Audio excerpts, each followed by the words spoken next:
remind all of my colleagues that we are being streamed live on the web. So when making comments, please make sure to turn on your microphone and speak loudly and clearly so everybody who is joining us virtually can participate fully in our discussions today. So good morning again. Before we start the business of our committees, I would first like to take an opportunity to welcome our newly appointed trustees, Jane Carney, Jean Picker-Furstenberg, and Latifah Simon, who are joining us today, and we will look forward to welcoming Trustee Thelma Melendez de Santa Anna tomorrow. As is our Thelma. So she's not joining us for open session. And as is our custom tomorrow during the chair's report, I will yield the floor to all of my new colleagues to make comments. I do know, however, our colleague Jean Furstenberg will not be able to join us tomorrow, so at this time I'd like to yield the floor for any welcoming comments she would like to make. Trustee Furstenberg? Thank you, Mr. Chair.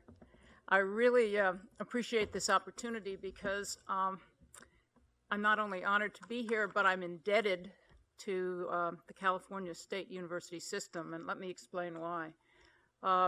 In 1980, I became president of the American Film Institute, and we purchased Immaculate Heart College campus in Los Angeles.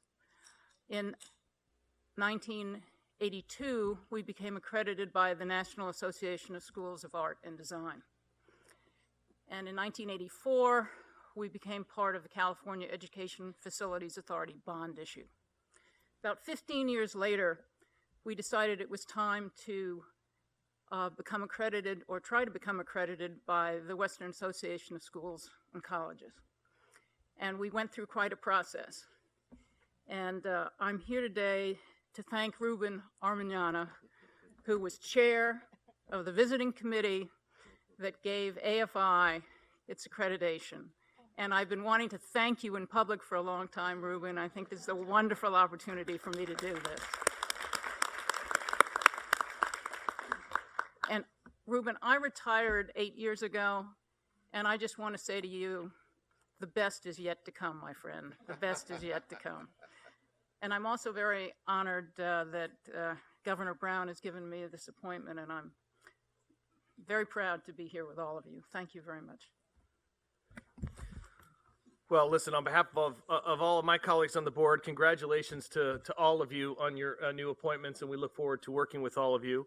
Additionally, I'd like to note that Anthony Rendon was sworn in yesterday as the new Speaker of the Assembly and joins this board as an ex officio trustee. Chancellor White, I know, will be speaking with him, so please convey our congratulations to Speaker Rendon as you're speaking with him. One other note, which is a bittersweet one, is I will note that our good colleague Margaret Fortune is joining us today and tomorrow for her last meeting at the Board of Trustees, and we will celebrate her exemplary service later in the week. But she has been dedicated and focused and passionate to this university, to this mission of this institution, and to this board, and has been a remarkable colleague, and she will be missed. But we're going to relish in the last service, the last couple days together. So I did want to take a moment to acknowledge that and acknowledge Margaret's service. So at this time, I would ask if Trustee Garcia would convene the Committee on Collective Bargaining. Thank you, Chair Monville. Will the Committee of Collective Bargaining please come to order? Unless there are any objections, the minutes of the January 2016 meeting stand approved. Today we have 2 action items and 1 information item. We will also have the opportunity to hear public comments before taking any action. But first, I will ask Vice Chancellor Lamb to present the action items. Lori? Thank you, Chair Garcia. The first action item is the ratification of the collective bargaining agreement with Bargaining Unit 4, the Academic Professionals of California.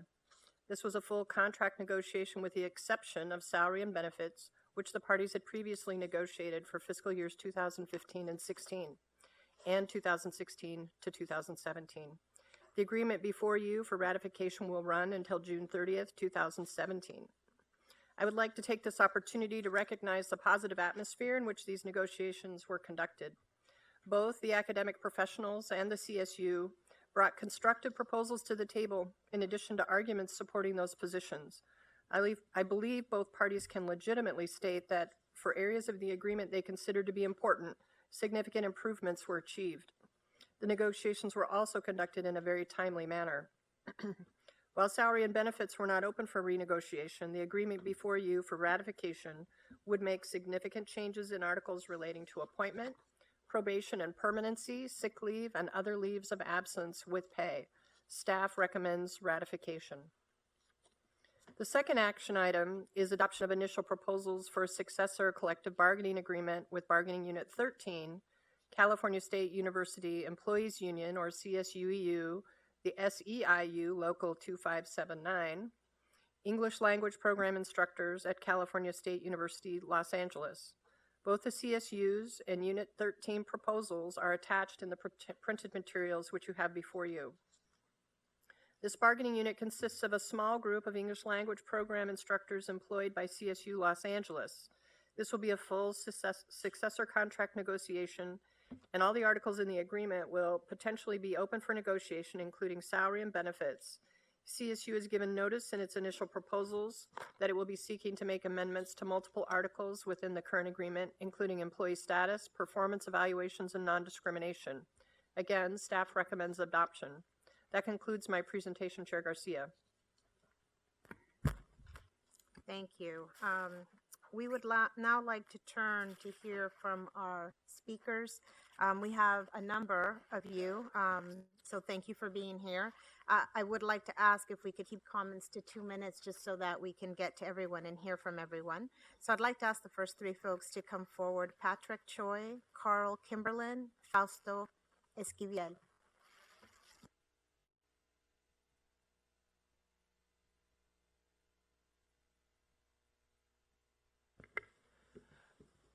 Good morning. I'm Patrick Choi, President for Academic Professionals of California.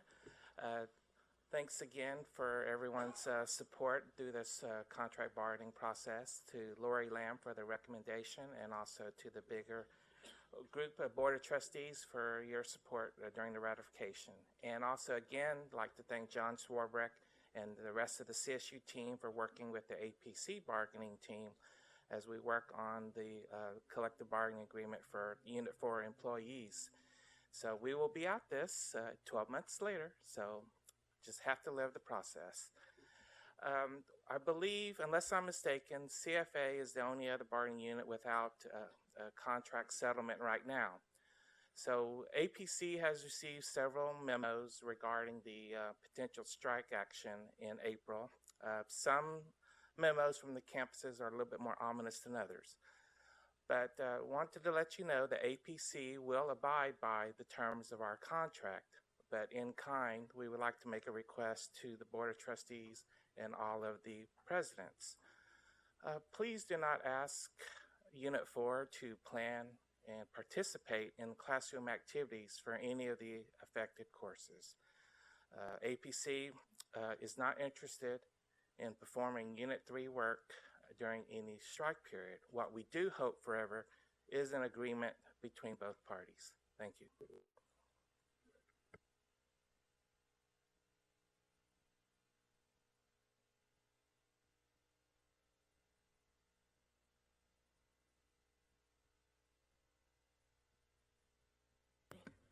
Sorry, so the next, Carl Kimberlin, Fausto Esquivel, Courtney Yamagiwa.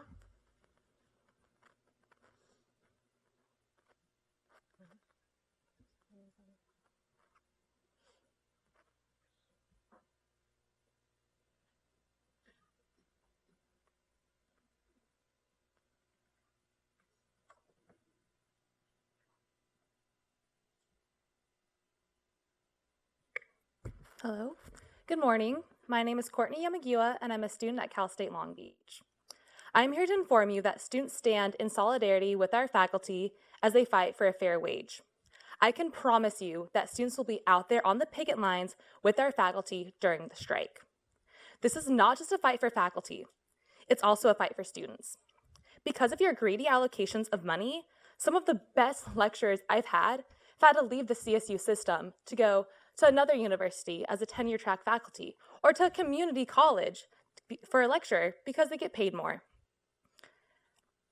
That is unacceptable, especially because you claim to be a, quote, leader in high quality, accessible, student-focused higher education, end quote. If the CSU is really focused on students, you need to stop neglecting the people who directly help us. Despite the fact that you recently voted on a 2% increase for campus presidents, who already make over $300,000 a year, you refuse to give faculty a 5% raise. Why is my tuition going to pay for an executive to make decisions for me instead of going towards faculty who directly help me, who mentor me, write letters of recommendation for me? That it contradicts the meaning behind the CSU system. I sincerely hope that you reconsider your position in this collective bargaining process, and I urge you to allow my faculty a fair 5% salary increase.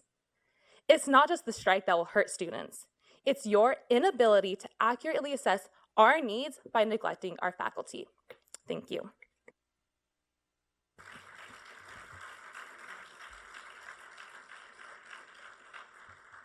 Thank you. We'll now hear from Jennifer Egan, Kevin Weir, and Jonathan Carve.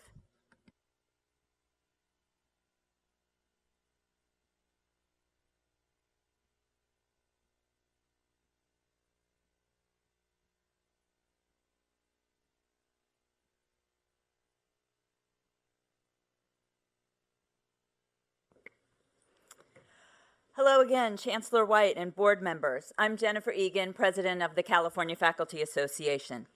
It is 36 days until the faculty on all 23 campuses go on strike on April 13th. This is the last trustees meeting before the strike happens.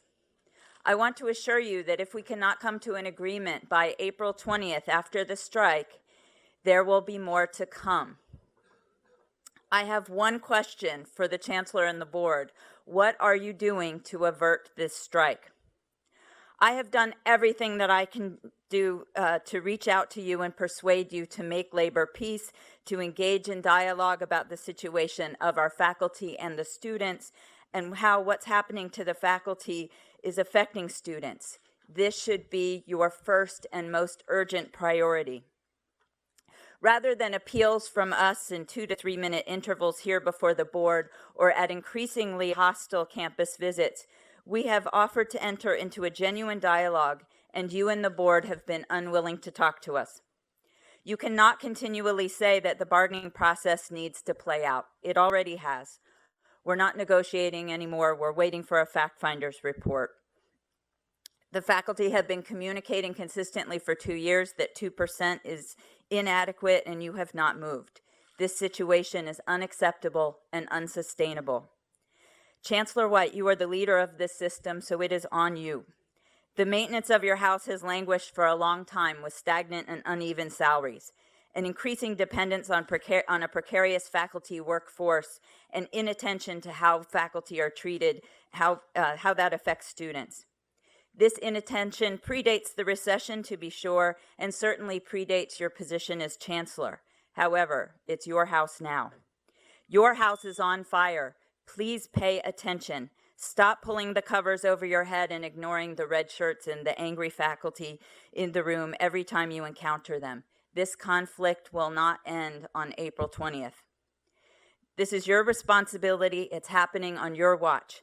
The faculty have voted and are willing to strike for their future, their students' future, and the future of the CSU. I can assure you that the strike will happen and that faculty will withhold their labor, as personally troubling as that may be for them.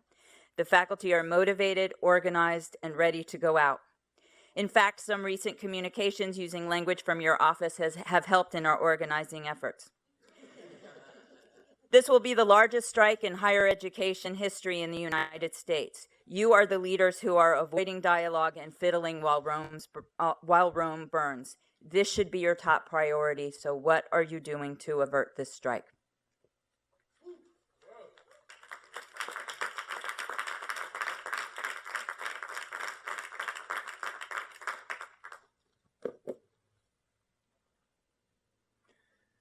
Good morning. My name is Kevin Weir. I'm a professor of sociology at CSU Sacramento and chair of the bargaining team for CFA.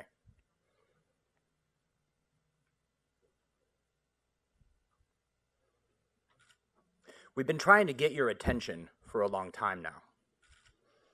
And maybe silence is the only thing we have left to say. I'm not sure what gets your attention these days. We've tried to send a clear message through logic, through empirical evidence, even through song. Today, I thought about standing on my head because inversions are a part of my yoga practice. Nothing has seemed to work. And here we are at the final Board of Trustees meeting before faculty go on strike in 5 weeks. 5 short weeks. I suggest you think carefully about what this historic strike on all 23 campuses for 5 days will mean for this board, for the university. Do you want this to be your legacy? Do you really want this to happen on your watch? I want to speak briefly about what good faith bargaining means and how CSU management has failed to meet this standard.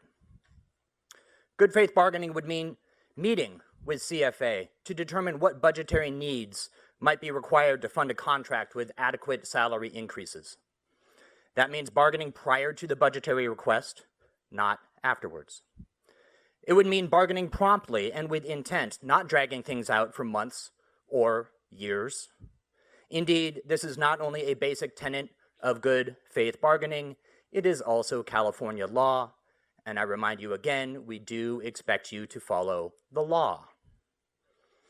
Good faith bargaining means acting with respect and collegiality. I'm pleased that my brothers and sisters in APC have experienced that, but we have not.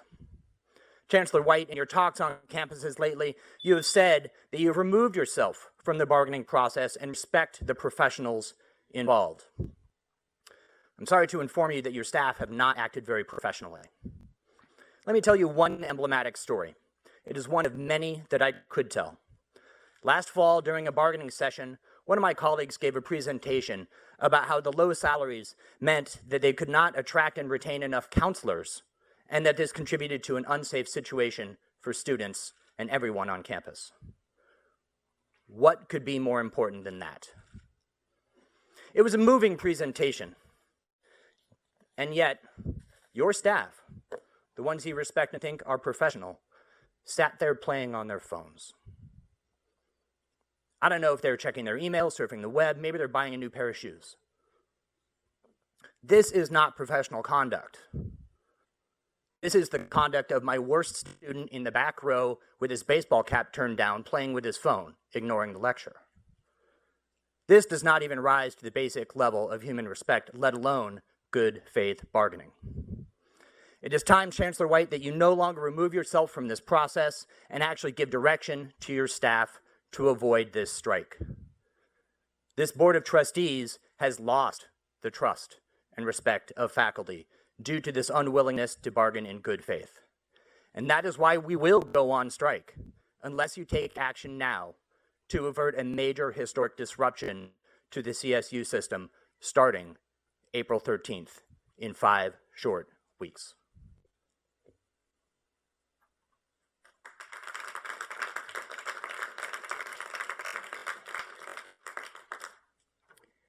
Good morning. My name is Jonathan Karpf. I've been a lecturer in anthropology at San Jose State University for 27 years. I'm also the AVP for Lecturers North, and I'm a member of the CFA bargaining team. I'm here to help all of you understand that the 60% of faculty by headcount who are full and part-time lecturers are being run ragged by the increasing class size and the stagnant and low wages in the CSU. As the faculty who disproportionately teach the lower division as well as the higher enrolled classes, my fellow lecturers are fed up with the stagnant wages and the lack of SSIs we need to be minimally eligible to even apply for range elevation. I know too many lecturers who are living in their cars. I know too many lecturers who are unable to live closer than 2 hours from where they teach. I know too many lecturers who are struggling, and I mean truly struggling, to make ends meet. Please explain to me how this supports our students' graduation rate. We lecturers care deeply about our students, but after giving our blood, our sweat, and our tears, we are tired of empty words and tired of the lack of administration respect for the mission that we serve. Chancellor White, I've had the pleasure to hear your comments at several of your campus dialogues. And I'm here to tell you that your touchstone on sustainability is falling on deaf ears. This is because the current reliance on and the exploitation of an increasingly contingent faculty of low-wage earners is neither sustainable nor in the best interests of our students. And as a bargaining team member since 2007, your notion that you are somehow respecting the bargaining process by disassociating yourself from it would be laughable if it were not so disingenuous. I know firsthand that your bargaining team is unable to make a single decision on CBA language without first consulting with the chancellor. So the notion that you are somehow not involved in the process is artifice. You and you alone possess the ability to have your team come back to the table and settle the salary disputes, and thereby avoid the largest and longest running higher education strike in the history of the United States. But that would take true leadership. If you would continue to refuse to negotiate in good faith, I promise you that the lecturers in the CSU will stand side by side with our tenure-track colleagues, and on April 13th, we will be shutting down business as usual on all 23 campuses. We honestly do not want to strike, but we most certainly will. Thank you.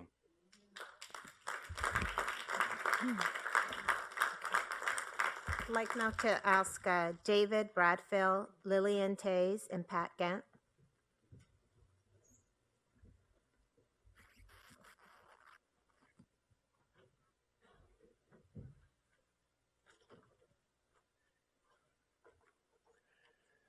My name is Dave Bradfield, and I've been a professor at Cal State Dominguez Hills. I've been a professor of music and digital media arts since 1982. In the past few weeks, I've been talking to all my colleagues in a very organized way, and they, like me, are all planning to be on strike and on the picket line for 5 days in April. This includes recently hired probationary faculty, as well as tenured associate assistant and full professors. To a person, they are pledging to be on strike. Even senior faculty who are counting the days to retirement are going to be on strike. My department chair said, I may be 50 days from retirement, but because I still care, I'm going to be on the picket line. I remember back in the CSUDH strike of 2011, she carried a sign saying that she was on strike for her grandkids, and I can really relate to that.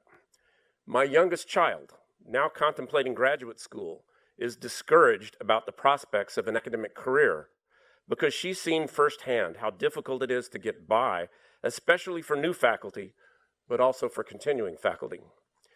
Yes, this is a strike over fair wages for a group of workers that has been systematically excluded from decent wage increases for over 10 years.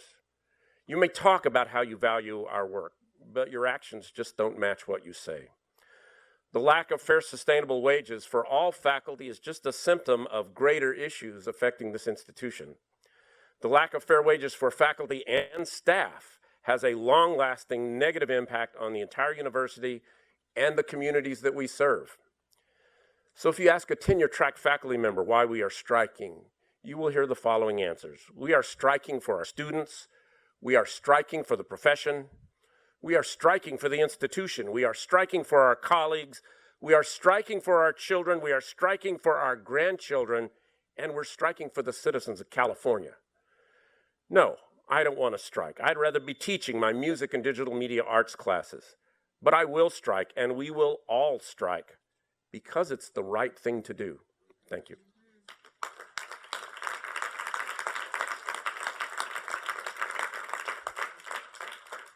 Good afternoon. Lillian Tays, past president of CFA and PA-Ledge chair. Since the beginning of the academic year, we have noted that Chancellor White's fora being held on campuses around the state have become increasingly contentious, even in unexpected places. We understand why emotions are running high. First, every faculty member knows that unlike other education segments, CSU employees lost purchasing power over the past decade. In addition, faculty know that during the recession, when we took a 10% pay cut through a furlough, the CSU was stacking money in reserves. The system's $2.2 billion in reserves were built in part from our lost wages. We also know that no matter what has gone on with the CSU General Fund or tuition, our salaries have remained flat. In good times and bad, our wages remain stagnant.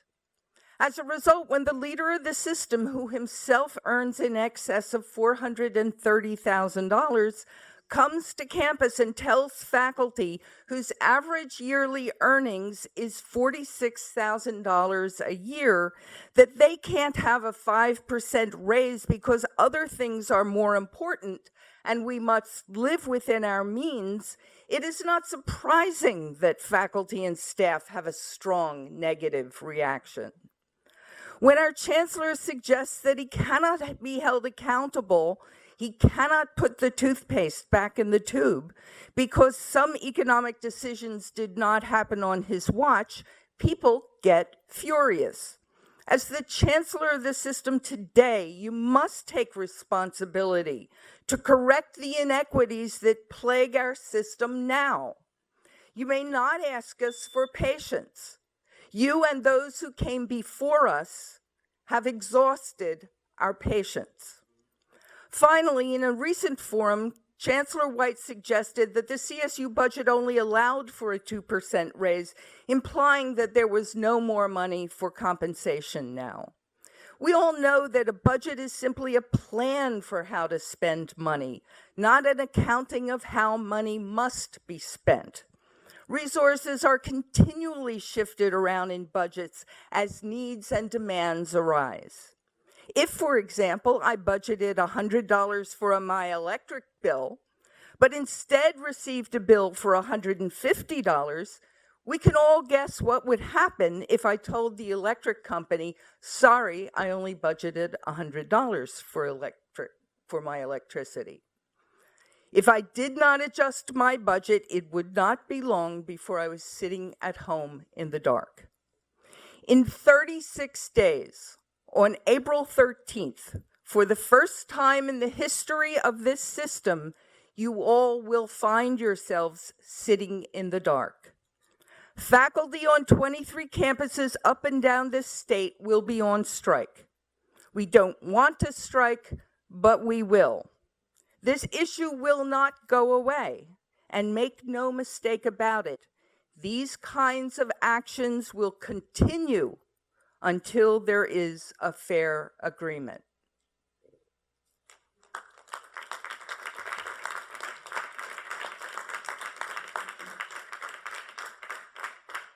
So we have Pat Gant, Neil, Jacqueline, and Tessie Reese. Good morning. Pat Gant, President, California State University Employees Union, SEIU Local 2579. A little bit of an update.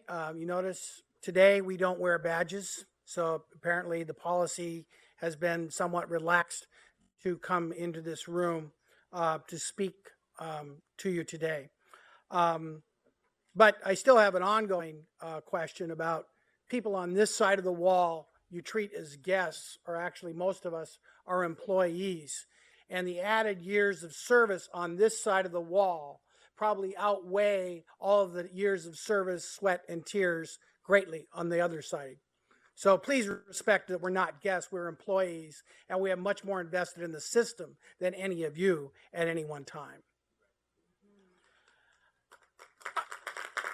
I do want to offer congratulations to our sisters and brothers in APC on their agreement that is up for ratification today. Collective bargaining is a process, sometimes simple, sometimes complex. It can take a variety of directions at different times, dependent upon the issues, dependent upon the factors around the table, out of control of the parties, and also the behavior of the parties at the table. When everything works together, you get an agreement. When one piece falls out of the process for some reason, you have prolonged negotiations. CSUEU stands with our sisters and brothers in CFA for a fair agreement. We have a contract in place. Our members will go to work as per their contract. We, CSUEU, will not be doing faculty work on the campuses when the CFA is on strike. We will support our brothers and sisters on the picket lines any way possible within the bounds of our contract and our own free time. And I also want to tell you the solidarity of labor, if you test it, will come strong. Because I'm also delivering the message on behalf of the SEIU State Council of over 700,000 union members in California that have got the back of the California Faculty Association. Thank you.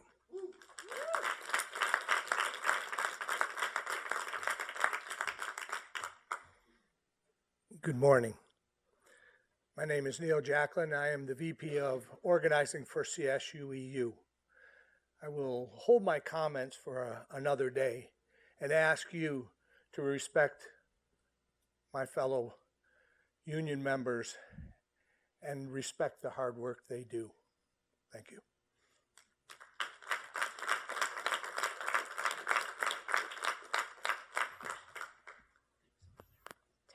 Tessie. Tessie Reese is passing, thank you. Thank you. Then we have Rocky Sanchez, Rich McGee, Susan Smith.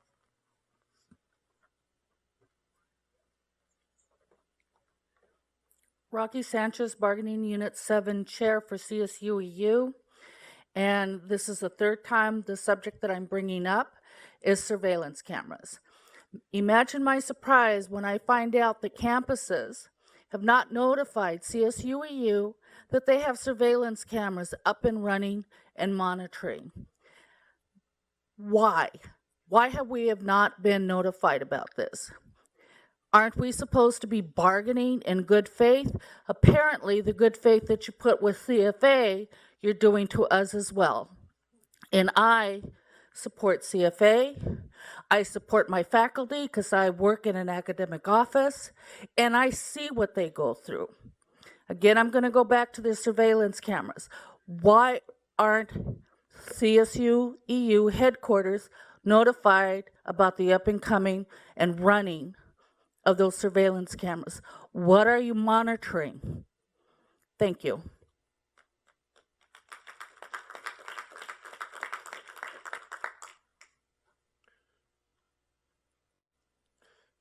Good morning, Rich McGee, Chair Bargaining Unit 9, CSUEU 2579.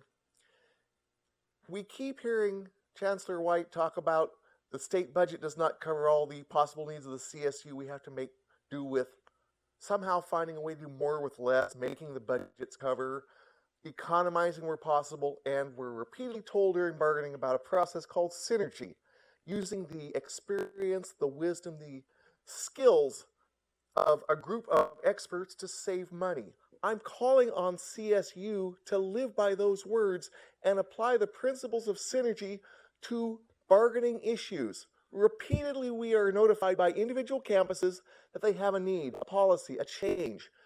No one in this room is going to say that smoking is a good thing. Yet we're notified 23, 24 campuses, including every single one of you out here saying, you must negotiate a smoking policy unique to this campus. Smoking is smoking. It's bad. We all agree on that.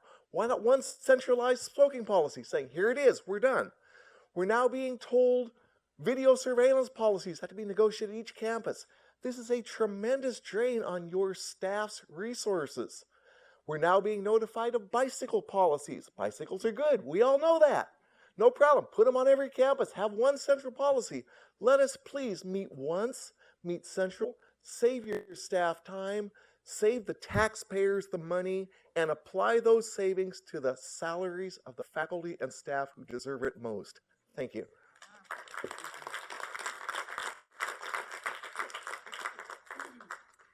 Susan Smith, CSUEU Vice President for Representation. I guess I'm going to talk about a few more mundane topics, and one of them of prime importance to us is the outsourcing of our bargaining unit work. There is continued abuse of our contract and language. You're constantly outsourcing our work to private entities. A most noted one is at San Marcos with the contracting out of custodial services work that we've had an agreement on for 3 to 4 years, and no progress is being made. They are supposed to bring the bargaining unit work back to us, and so far to date have brought very little of it back to us and refused to provide us with updates, and that sort of circumstance needs to stop. And then the second one is kind of a bit of an oxymoron because I call it internal outsourcing of our work. All 23 campuses and the chancellor's office continue to abuse our collective bargaining agreement by transferring our work to confidential class employees erroneously, by nebulous claims to assisting with negotiating. They abuse intermittent workers and refuse to give them the appointments that are needed. And finally, they also have started using a class called casual worker, which also usurps our collective bargaining agreement and sucks up our work. You need to stop doing this. We need to be respected. Our work needs to be respected, and the contract needs to be respected. And as your colleague Thomas Lee says, it's not just our contract, it's your contract too. It needs to be a process where we work together to make sure that its terms and conditions are maintained equitably for both parties. I want to tell you that I look forward to a harmonious and hopefully good outcome in our Unit 13 bargaining that's upcoming. I also, again, want to give my support to our brethren in Unit 3.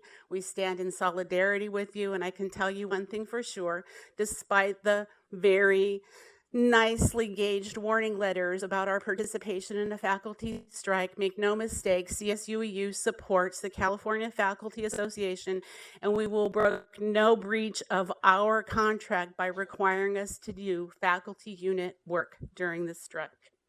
I'm also very pleased not to wear the dog tag. It's really, really great. And to echo Pat's comments, we all are state employees. I get my paycheck the same place you get yours from, the state controller of California. It's all the same, right? I'm no more likely to attack you than any of the employees on that side of the fence because I like my job. So I'm not about to throw something from my little clear bag at you in any event. And as usual, I like to end on a little bit of a positive note by always supporting the university by which I am employed at California State University. Go Titans. I have no thing to tell you about Titans this time because we're always good. Thank you.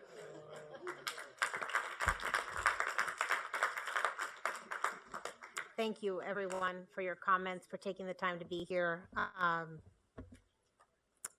What I'd like to do now is, sorry. Chair Garcia, if I might, I want to thank everyone for their comments, particularly our colleagues in CFA.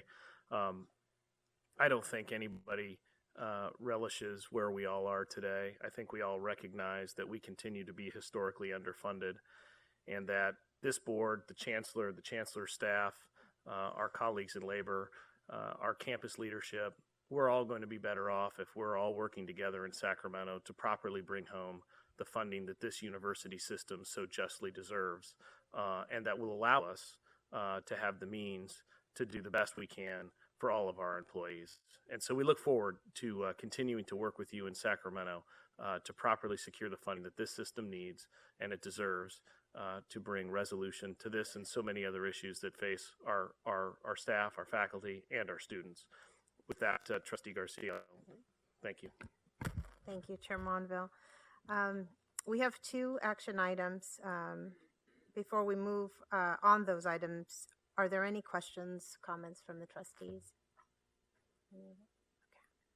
The committee will now take action on the two items presented. First, the ratification of the collective bargaining agreement with Bargaining Unit 4, the Academic Professionals of California, is an action item before the Committee of Collective Bargaining. Only committee members may vote at this time. First, may I have a motion? Is there a second? Second. Any discussion? All in favor? Aye. Any opposed? Any abstentions? Great. The action item, ratification of the collective bargaining agreement with Bargaining Unit 4, the Academic Professionals of California, is approved. The second action item is the adoption of initial proposals for a successor collective bargaining agreement with Bargaining Unit 13, California State University Employees Union, SEIU, Local 2579, English Language Program Instructors, California State University, Los Angeles. This is an action item before the Committee of Collective Bargaining. Only committee members may vote at this time. So may I have a motion? So moved. And I hear a second. Any discussion? Okay. All in favor? Aye. Any opposed? Any abstentions? No. The action item, adoption of initial proposals for successor collective bargaining agreement with bargaining unit 13, California State University Union, SEIU Local 2579, English Language Program Instructors for California State University of Los Angeles is approved. Now we would like to move on. Vice Chancellor Lamb will provide us an update on the status negotiations between California State University and the California Faculty Association. Lori, please present the information item. Thank you. I'm happy to provide an update to the board on the status of negotiations between the CSU and the California Faculty Association, or the CFA, as well as our planning for the anticipated concerted activity of a strike. The financial proposals between the parties remain unchanged, and the CFA and CSU continue to be roughly $70 million apart in terms of a potential settlement. And that number increases to more than $110 million when the CSU considers the necessity of funding the Me Too contractual obligations in other collective bargaining agreements if we were to go to the 6.2%, it's 6.2, not 5%, that the CFA is requesting in negotiations this year. Some key points we need to reiterate and that have been made throughout this process include: we value our faculty and all of our employees and have demonstrated a strong commitment to compensation. Over the last 4 years, in alignment with the governor's budget plan, we have or would like to invest 8.34% in compensation increases. For faculty, just in the past 3 years, compensation investments alone have been or will be in excess of $121 million.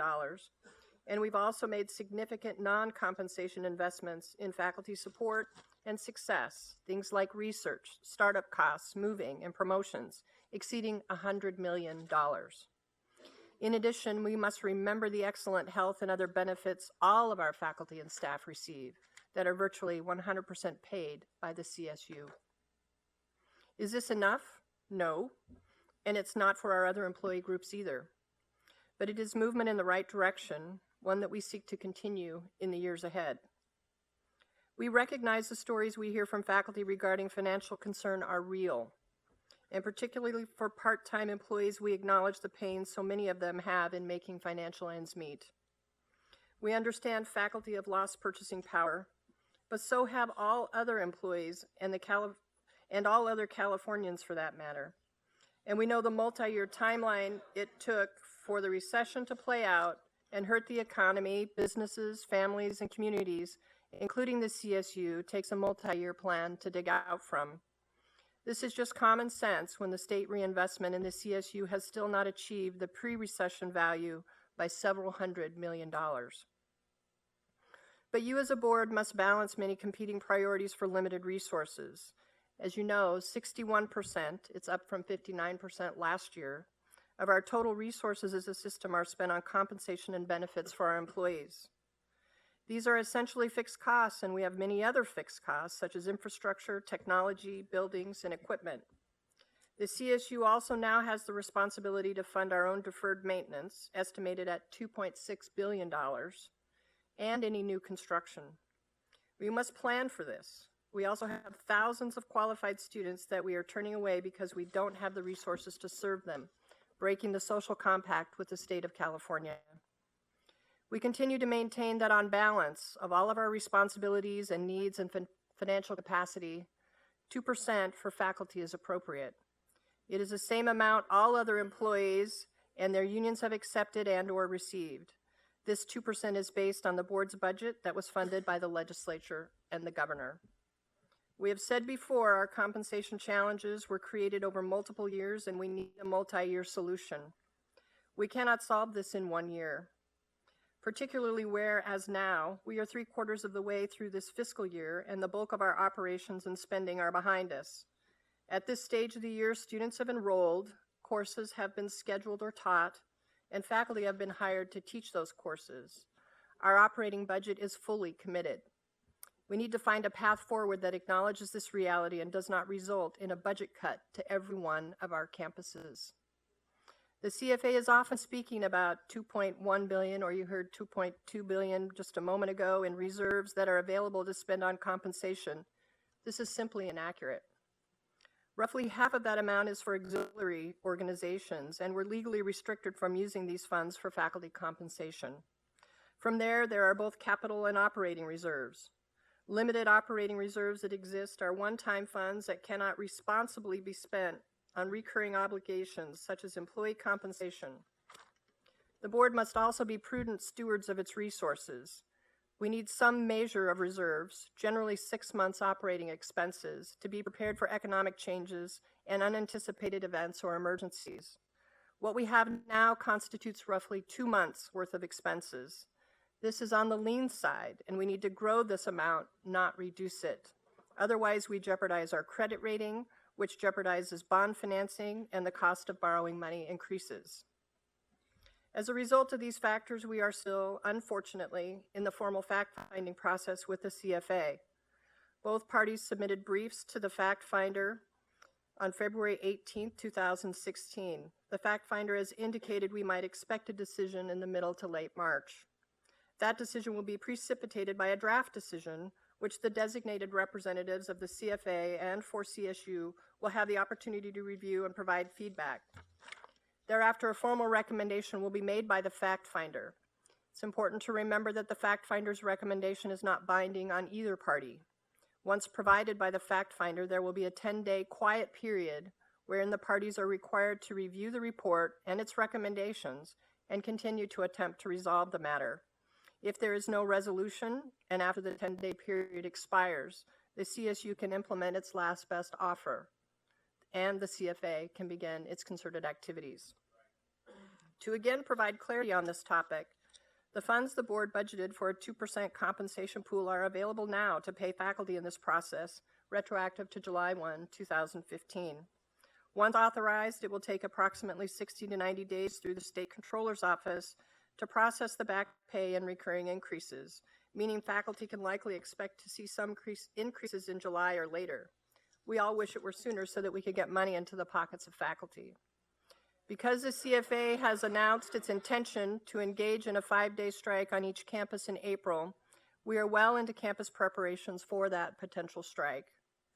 We are hopeful, of course, that a resolution can be reached, and we will continue to negotiate in good faith with the CFA at the table, but in light of their announced strike, we are communicating with campuses and working to plan for the potential strike. By now, you should have seen the frequently asked questions that are available on the calstate.edu homepage, and campus presidents have issued communications to students, faculty, and others regarding campus operations during the strike. We continue to communicate with other non-faculty unions regarding their obligations and rights during the strike. Specifically, all our non-faculty unions have current agreements with us, which specifically prohibit them from engaging in sympathy strikes and instead require them to fully perform their duties during any strike by another union. Thus far, and as we have heard and would expect, the other unions are cooperating fully with their contractual obligations. Also, Chancellor White continues his campus visits, and as you can imagine, the issue of the strike often comes up there. Tim is doing an excellent job of explaining our position, setting facts straight, and challenging everyone to think about whether this potential strike is really in the best interest of our students. Our concern runs deep, particularly for our most vulnerable students. A significant concern is getting correct information out to our campus communities about what to expect if a strike occurs. We certainly respect the right of faculty to strike if it comes to that. However, it's incumbent on all of us to make sure that it's done in a manner that is safe and respectful to everyone and does not interfere with the ability of students to complete courses or graduate. And students cannot be forced by faculty or others to support either the CFA or the CSU position, nor be required to participate in the strike. We're working very hard to make some things clear. Campuses will remain open during the strike. This board has delegated the authority to manage campuses to the presidents. It's a president, not CFA, who will decide in consultation with the chancellor if a campus will close and for what reason. The CFA does not have authority to close our campuses. Indeed, our students live on campuses, eat in our dining halls, obtain medical treatment in our health centers, and of course many classes will be held Research and creative activity will continue, as will athletic contests, civic engagement, and more. Not all faculty will strike, as not all are members of the CFA. Indeed, less than 60% of our faculty statewide are members of the CFA. Our primary focus on campuses is always the health and safety of our students, faculty, and staff. That will not change during a strike. Our university police and campus security will operate at full capacity to assure our campuses are safe and healthy environments for all. All administrative and necessary services will be available. One area we are particularly concerned about is sustaining mental health counseling services for our students during a strike. Each campus will have a plan for providing these critical services to our students. Some information specific for students that it's important to communicate accurately includes: check with your faculty. If a class is being held, the student should attend. Normal attendance policies will apply. Students cannot be compelled by either side to take a position on the strike. If a student is feeling pressured, they should contact their student affairs office. Students cannot be compelled to walk picket lines or otherwise be involved in the strike by faculty. If they choose to do so, that is their right. However, they remain responsible for their academic obligations. This is different, of course, from those students who are hired by the CFA as employees and are paid to support the CFA outside of the classroom. There has been some controversy around discussions by faculty of strike in the classroom. We want to make things very clear. Certainly, faculty can and should advise students whether their classes or labs will be held. However, it's just like advocating for a particular political position or other purposes not authorized for state use. It's unlawful to use class time to advocate for or promote a strike. Class time is for teaching and related academic activities. This is not an academic freedom issue, but a use of state resources issue, the classroom, for a purpose that is not authorized. Faculty and students remain responsible for course outcomes. Thus, if a student's class is held, they should attend. If alternate work is assigned, they should make sure and complete those assignments. There are also real impacts for faculty members that should be acknowledged. The CSU starts with the premise that these are our faculty colleagues today, they will be during the strike, and they will be after the strike. Again, we respect their right to strike if it comes to that. We just want to make sure it's done in a responsible fashion that complies with the law, assures safety for all, and minimizes the impact on students, and maintains collegial working relationships within departments and campuses afterwards. If a faculty member chooses to strike, she or he cannot, by law, be paid. It would constitute a gift of state funds to do so. Accordingly, each faculty member will be asked to certify if they were on strike on any given day. A faculty member cannot engage in partial strikes or strike part of the day, then teach or do research another part of the day. That would constitute an intermittent strike and does not fall within the definition of protected activity under the law. To conclude, we remain hopeful about a potential resolution to this issue and are committed to bargaining with the CFA in good faith at the table. However, we must plan for a potential strike since logistics are complex. Campus planning is underway, and we hope to do everything within our power to minimize the impact on our students and to provide critical services should any strike take place. What is most important to say, however, is that it is unfortunate the amount of energy all of us are spending on planning for a strike. As Chair Monville has recently just stated, we wish we were all redirecting these efforts and our energy to collectively advocate to the legislature and the governor to properly fund the CSU. We recognize this is a multi-year effort to restore and improve salaries, but we know we will have more success sooner with our faculty, staff, and unions if we are all pulling in the same direction. With that, Chair Garcia, I'm happy to answer any questions the board may have. Thank you, Vice Chancellor Lamb. Are there any questions for Lori at this time? Okay. All right, with that, nothing further being before the committee, we will adjourn. Thank you, Trustee Garcia. Trustee Norton, would you please convene the Committee on Campus Planning, Buildings, and Grounds?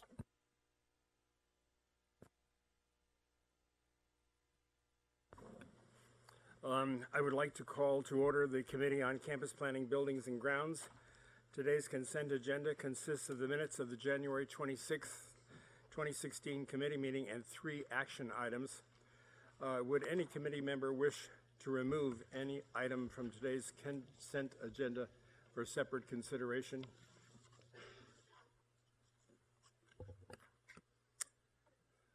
May I have a motion then to approve the items listed on the consent agenda? Move it.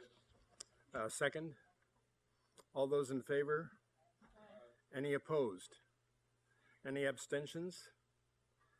The consent agenda is approved. That concludes our agenda for today, and the meeting of the Committee on Campus Planning, Buildings and Grounds is adjourned. Thank you.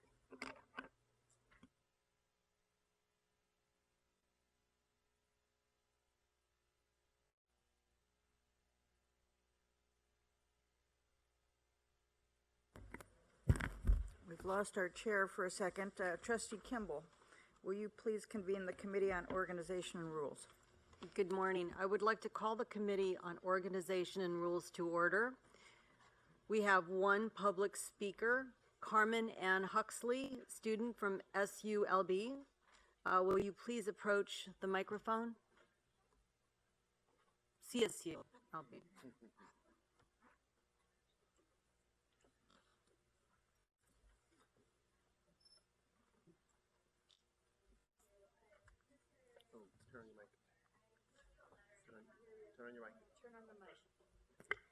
Hello, thank you for listening to me. I prepared a statement and I have a letter for you, Mr. Chancellor, for you to take a look at later. I'm a student at Cal State Long Beach. Go Beach. Education is very important to me. In 2001, while I was a student in CSU Bakersfield, I was a victim of crime, and it took me over 9 years to recover from that violence. I had to drop out of school, and it wasn't until 2010 that I was able to pay back my student loans by working at George's Greek Cafe. I took classes in Fullerton and in Cyprus, and I was accepted into 3 different universities, and I finally was able to enter into a program in 2004. I have accumulated so many units since 1995 when I first entered college as a mathematics major. To finally complete my undergraduate degree was a long-term goal. I have been told that I will be given a degree regardless if I have earned one or not because I have accumulated over 150 units and a timely graduation policy allows for me to graduate. I feel as though this policy does not take into account the credits of history earned. It would be a great injustice for me to take that degree that is not on my own terms. The catalog does not function as student rights. We're all aware of that. And it's clear that many policies that shape the CSU are done from a liability standpoint. And I want to let you know that this is harmful to the individual American student pursuing a traditional liberal arts degree at Long Beach State. I've spoken with the chair of the political science department, the Atlas advisors, the associate dean of the liberal college, and the decision is that I must graduate with a political science degree. I have been reminded that there are other students behind me that deserve a chance to learn, reminded about overcrowding, and I understand these facts, and that is why I am before you now. I want to make sure that I exhaust all possible ways to fix this issue. I hope that an investigation occurs under your authority to address the issues I raised regarding the administration in the College of Liberal Arts at Long Beach State. There was a knife incident on campus last week, and that's just another example of how stories change by the administration of Long Beach State.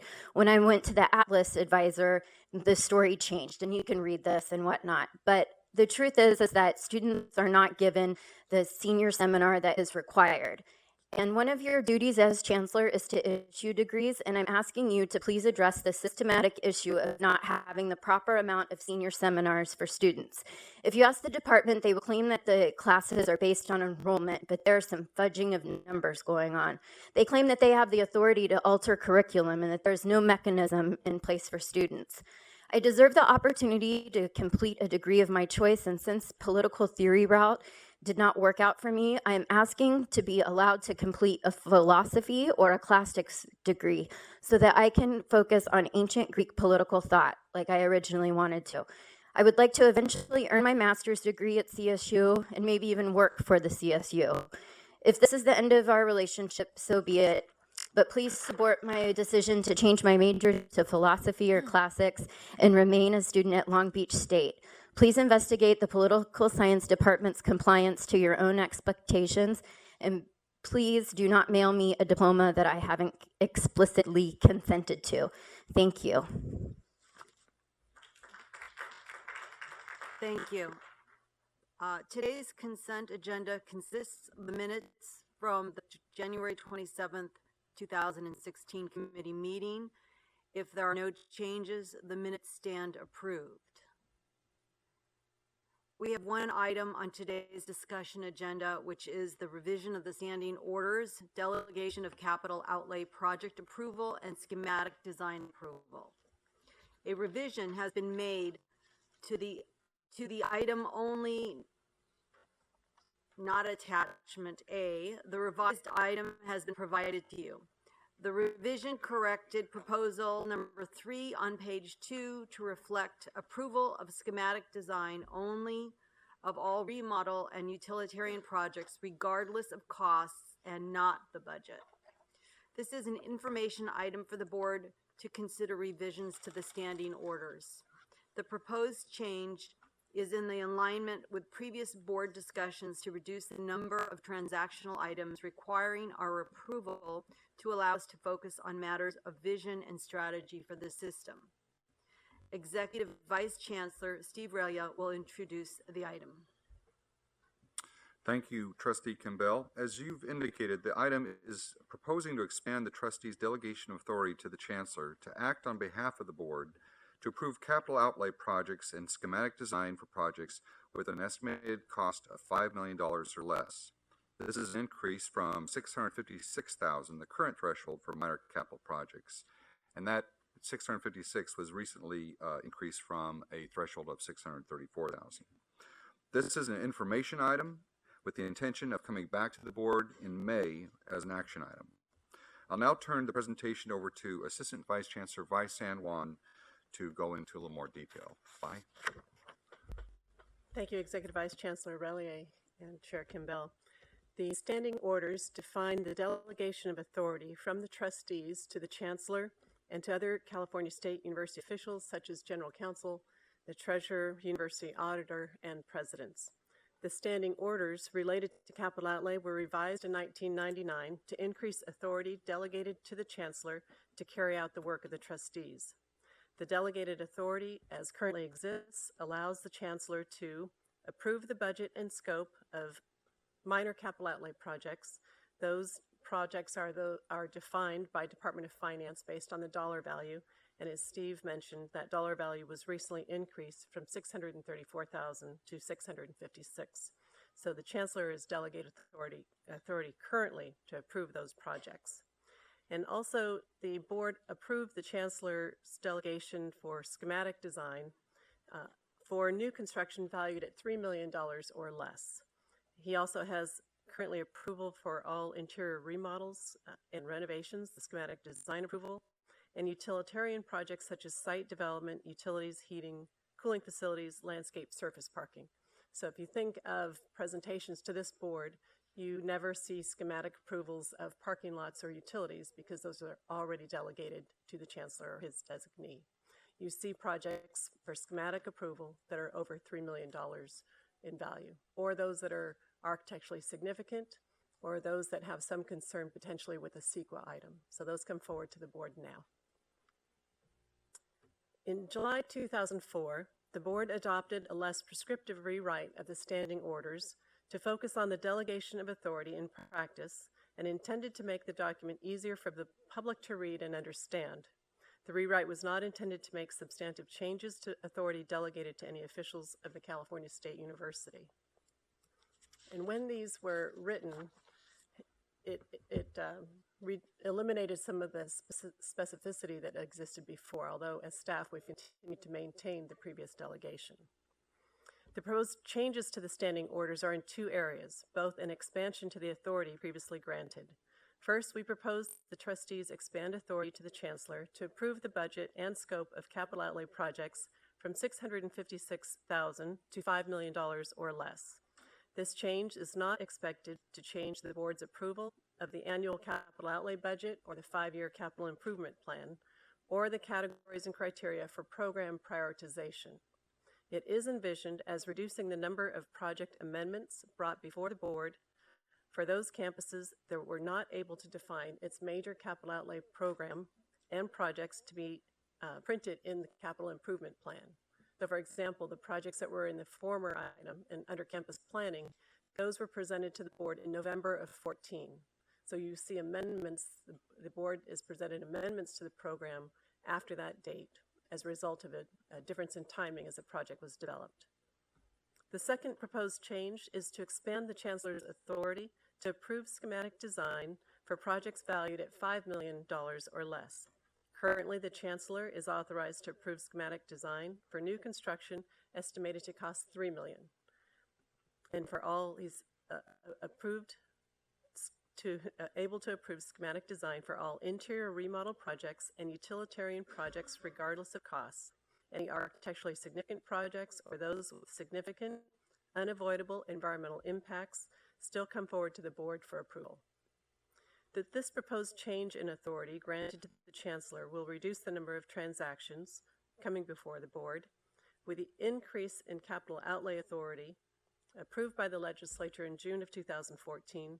The board is seeing an increase in the number of amendments to the capital outlay program, and this number is projected to increase over time.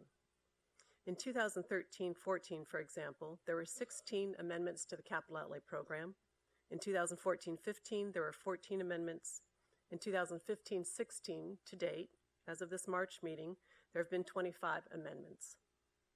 Of these total 55 amendments, 32 have been valued at $5 million or less and include such items as parking lot reconfiguration, restroom additions, and solar power installations. In order to inform the board of delegated actions taken by the Chancellor on the board's behalf, we would propose an annual report be provided to the board. We're thinking perhaps starting in July of 2017, but another way we're contemplating is to include it in our 5-year plan, which comes to the board in November. For delegated actions related to environmental review of schematic designs, we report to the board on an annual basis currently. So that would continue when we exercise approval of schematic plans that impact a CEQA item. That completes my presentation on the proposed delegation. This is an information item. Happy to get your feedback on the proposed changes. As a note, we had a calculation run looking at the schematic value of the new construction. So right now the schematic value is $3 million. And when that was approved in '99, if we escalated that up based on construction cost escalation, it would be up over $5 million. So that gives you a point of context in the request. Happy to answer questions. Thank you. I'm sorry, Trustee Campbell. I just want to make one last comment, and that is that our plan is to for the Chancellor to delegate to the campus president's authority to approve the scope, budget, and schematic design of projects that are less than $1 million, and that all projects valued between $1 million and $5 million would be submitted to the Chancellor for approval. So, pardon that additional, but I just want to make sure that that's more of an operational way that we'll make this work within the Chancellor's office. Thank you, Steve. Thank you, Vi. I have a question, and then I'll open it up to the rest of the board if they have any questions. I just was wondering about the who determines the architectural significance of a remodel? Who will be determining that? That's a cross between, we typically have the campus master plan architect. Usually that's an outside architect that the campus selects on an annual appointment. Mm-hmm. We ask for an opinion from that architect when they come in for our consideration before we come forward to the board. Okay. That includes not only architectural design, but siting of future additional buildings. Thank you. Are there any other questions or comments? Doug? And then are these changes, we've just gone through this process where the state no longer takes care of us on capital outlay.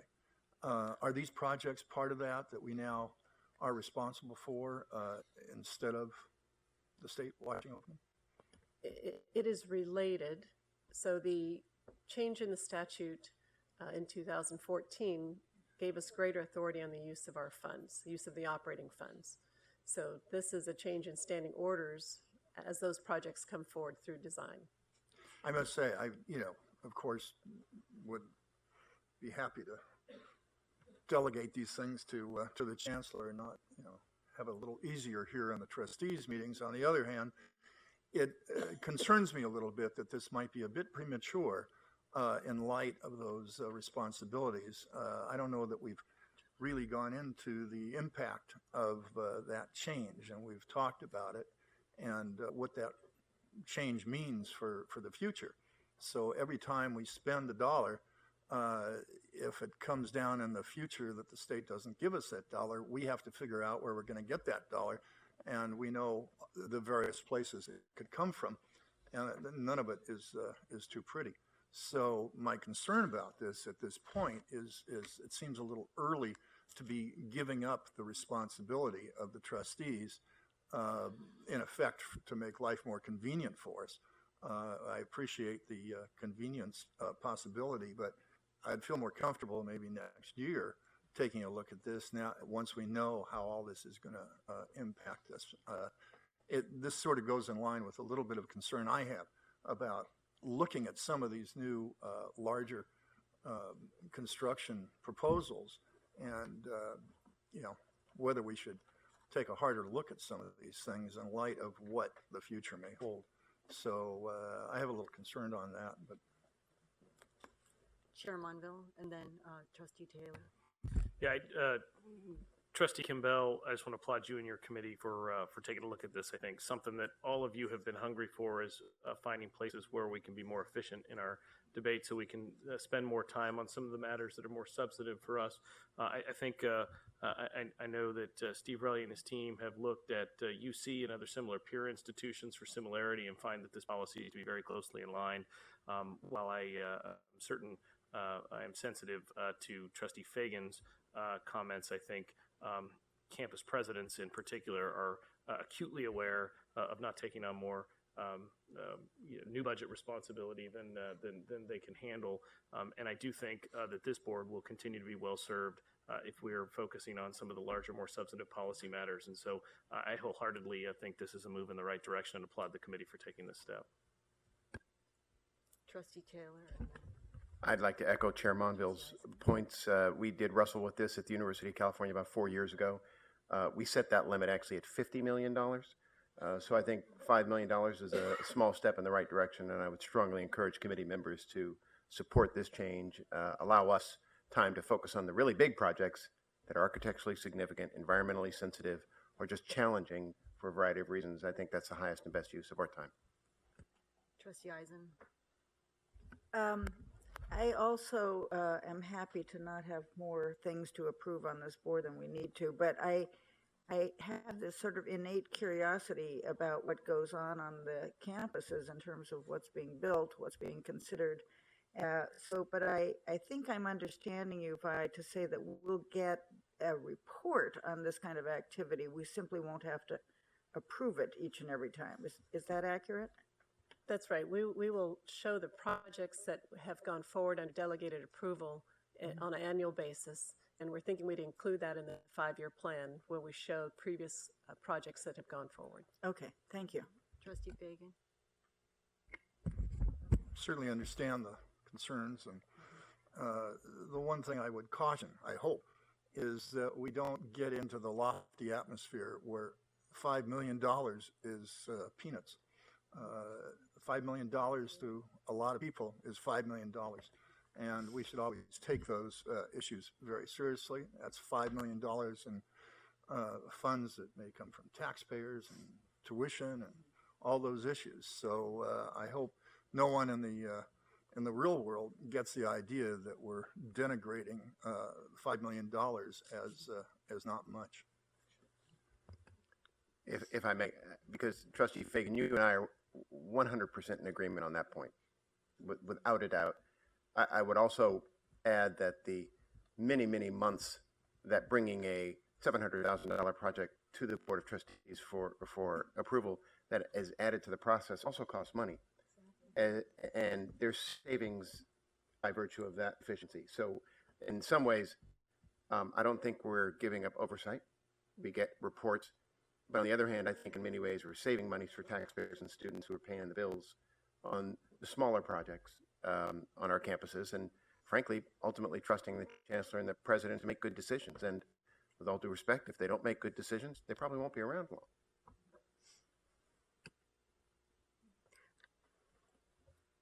Trustee Norton. Vi, in the printed materials here, the statement is made that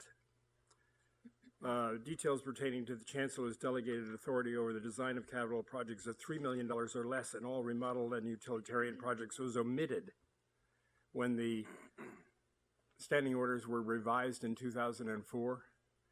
And did I hear you say in the course of your presentation that given the costs of inflation between 1999, when the $3 million limit was imposed, that now $5 million is actually less than what the Chancellor had been previously authorized to spend?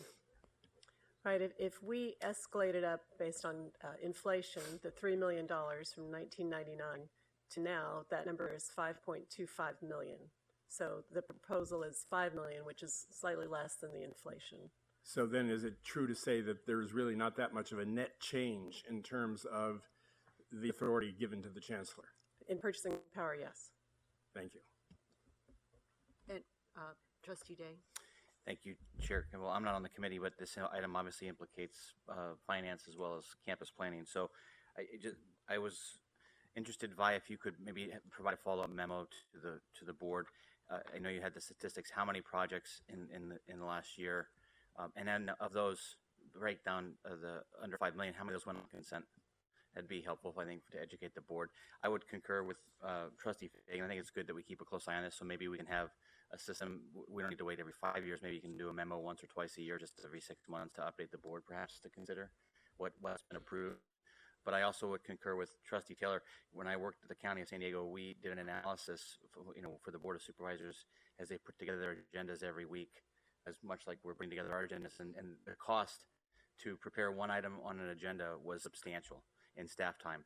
I forget the exact dollar amount, but it was $40,000 to $50,000, I recall, per item. I don't know if staff has that figure available for the Board of Trustees, but I can imagine it's not insignificant either. So I do respect that thought too. So those are just a couple of thoughts I have. Trustee Morales, and then Trustee Stepanek. Now, my understanding is this is an informational item at this point, correct? Because I'm in concurrence with Chair Monville. I think that it's just a much better use of our time to be focusing on larger issues, frankly, that are so critical to students and the rest of the institution. Thank you. Would it be possible for you to address one particular comment that Trustee Fagan happened to allude to, just for clarity? Are student tuition monies used for this particular fund area? The change in statute approved by the governor and legislature in June of 2014 authorizes the use of operating funds for capital outlay. They see it as one budget and prioritization. Yeah. Thank you. Just to make sure we were clear on that. Yep. Any other questions or comments? Okay, seeing none, that concludes our agenda today. The meeting of the Committee on Organization and Rules is adjourned. Thank you, Trustee Kimball. Trustee Garcia, would you please convene the Committee on Audit?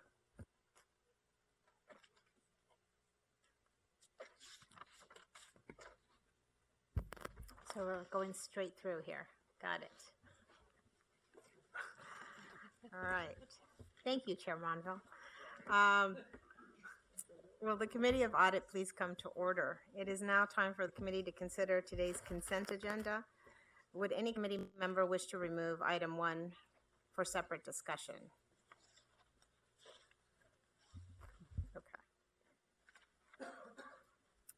Okay. May I have a motion to approve the items on the consent agenda at this time? Is there a second?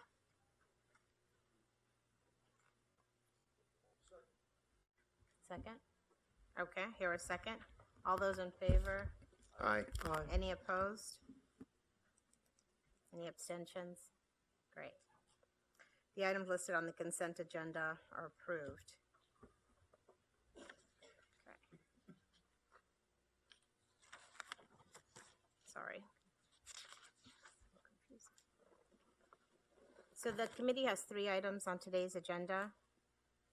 Item 2 is an information item regarding the status report on current and follow-up internal audit assignments. Vice Chancellor and Chief Audit Officer Larry Mandel will present the item. Larry? Thank you, Chair Garcia.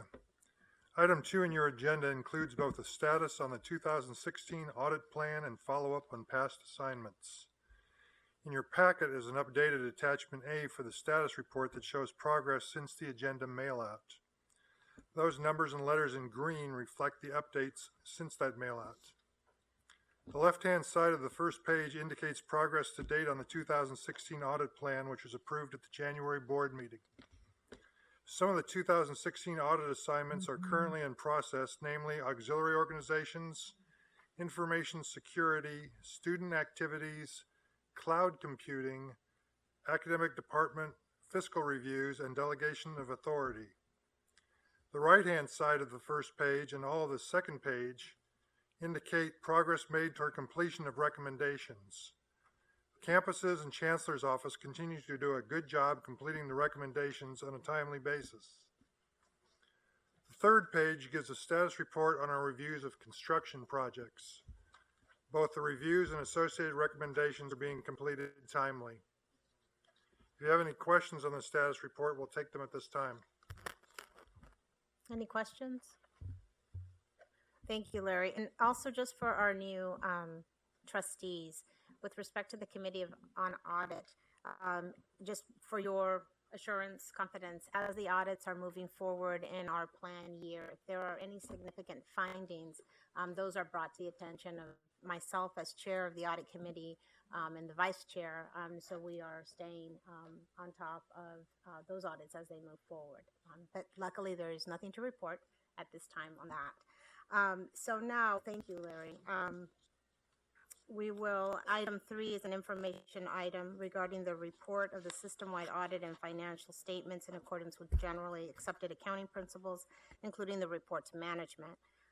Steve Raylia, our Executive Vice Chancellor, Chief Financial Officer, and Mark Eck, Assistant Vice Chancellor and Controller, will present the item. Steve. Thank you, Chair Garcia. The next two items are reports that provide an overview of the CSU financial statements and the results of our annual external audit that is performed by the firm KPMG. Now, as you may recall, the financial statements in our audit are usually presented to the board in January. However, this year there was a change in the Government Accounting Standards Board rules that we have reported at a couple of different board meetings that really had a significant effect on how we account for unfunded liability associated with pensions. That rule is called GASB 68. And in order to implement that change, we were awaiting data for months from the State Controller's Office, which delayed the financial statements, and that's why we're reporting them today. It's my pleasure to introduce Mary Eck, who is our new Assistant Vice Chancellor and Controller for CSU. Mary will present items 3 and 4, and then we'll hear from our audit partner, KPMG, Mr. Mark Thomas. So, Mary, you want to take it away? Sure. Thank you, Steve and Chair Garcia. This is an information item on the financial statement period ending June 30, 2015. This data is a snapshot in time from fiscal year 2014-15. Total revenues, operating, non-operating, capital, and non-capital were $7.5 billion for the fiscal year ending June 30, 2015. As you can see, the largest source of revenue was state appropriations at approximately 37% of the total, with net tuition representing another 29% of revenue. Additionally, grants, contracts, and gifts represent another 24% of the total revenue. This chart shows the comparison of revenues by source, comparing last year, fiscal year 2014-15, which is in the dark bar, to the prior year, fiscal year 2013-14 in the sort of hashed colors. As you can see, increases occurred mainly in state appropriations and grants. Across all sources, revenues increased by $640 million in comparison to fiscal year 2013-14. If you can give me a click on the chart, please. Thank you. The two major categories for the increases include an increase in state appropriation of $416 million which included $197 million for debt service on state general obligation bonds, $143 million on non-capital operating budget support, $66 million for funded retirement cost increases, and $10 million for state public works board payments. The increase in grants and contracts and gifts revenues of $209 million included $106 million increase in state financial aid grants and a $69 million increase in federal financial aid grants, both due to an increase in eligible students and award allowance. Excuse me. Net tuition and fees revenues were relatively flat, as you would expect, given that tuition has remained unchanged since 2012. Enrollment growth is driving the relatively small increase in tuition and fee revenue. Sales and services, as well as investment income, were also relatively unchanged. Total expenses in fiscal year 2014-15 were $7.2 billion. Of that total, operating expenses were $6.9 billion in fiscal year 2014-15. As shown on the pie chart, the majority, approximately 70% of the operating expenses, are for instruction and educational support activities, consisting primarily of employee-related expenses.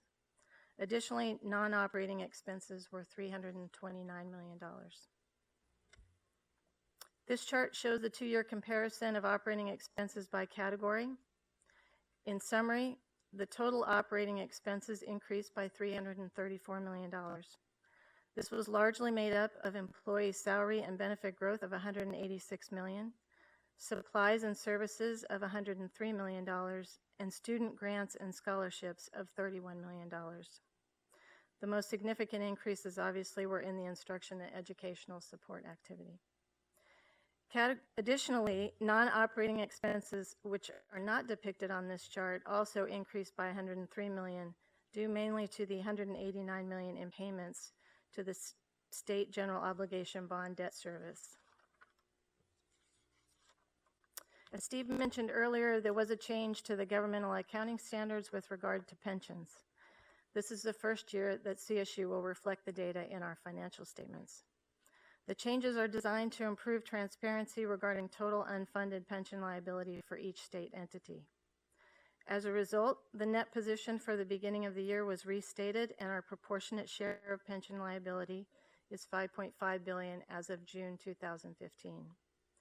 The CSU net position for fiscal year 2014-15 is now a negative $176 million.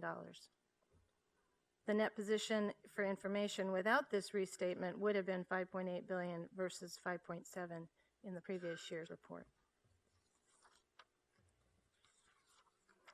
Additional information on the reports can be found in your board packet or on the CSU website at calstate.edu. Thank you, Trustee Garcia. That concludes my presentation.